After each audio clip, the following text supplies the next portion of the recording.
With more is Illinois Congressman Mike Quigley. Good evening. Thank you for being with us.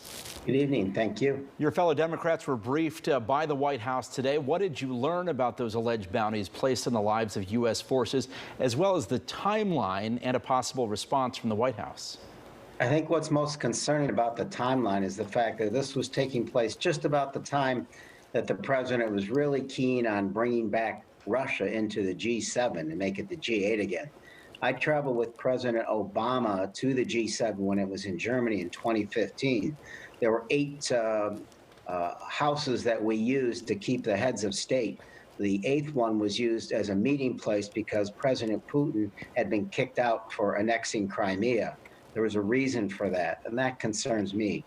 This comes down to 2 points. Either the president wasn't briefed, which I find hard to believe, and he did nothing, or he was briefed and he did nothing. Those are of great concern to me. The only reason he would not have been briefed is there are people in the White House who are afraid to speak truth to power because the President of the United States doesn't want to hear bad news.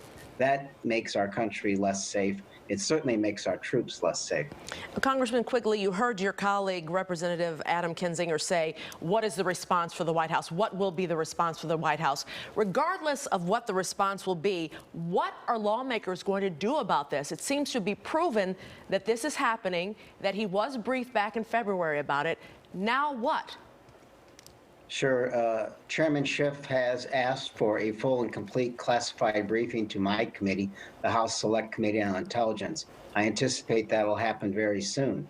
What the president should be doing, and I think Congress should force the issue, is talking about sanctioning Russia and bringing the worldwide views against this, the Putin administration for these acts. I believe the story is accurate. I can't talk about what we were briefed or were not briefed, but I think the totality of circumstances and all that I know, it is accurate. We are at risk. Our troops are at risk. The president and Congress needs to act. Unfortunately, I think in this case, Congress will again have to force the issue. We want to get to a couple other issues with you tonight, Congressman. Quickly, let's talk about COVID. Dr. Fauci testified before Congress today. How concerned are you that even though Illinois has seen a dramatic decline in deaths and cases are relatively flat, though increasing a little bit, that we could go all through this again as other hot spots emerge across the country? You know, I think it was a fool's game to imagine that this was going to be over until there was a vaccine. And even then, there's no guarantee the vaccine will be fully effective. The bottom line is what Dr. Fauci and experts are saying still is what's more important. We have to keep physically distancing, we have to wear masks, we have to wash our hands, and we have to act responsibly. The mistake here, I think, among some was thinking this was an economic crisis and they had to open up to end that crisis. This is a public health crisis, and until we get it under control, that economic crisis will be with us. So the fact is, the House passed the HEROES Act about 3 weeks ago now that includes $75 billion for tracing, testing, and treatment. That money is needed.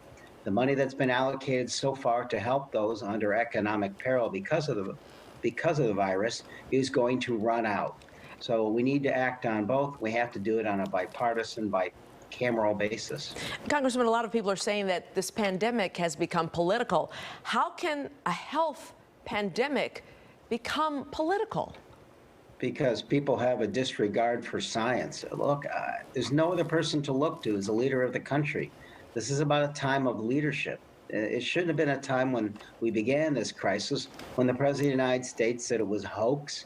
It was an attack on his presidency, and it could magically go away.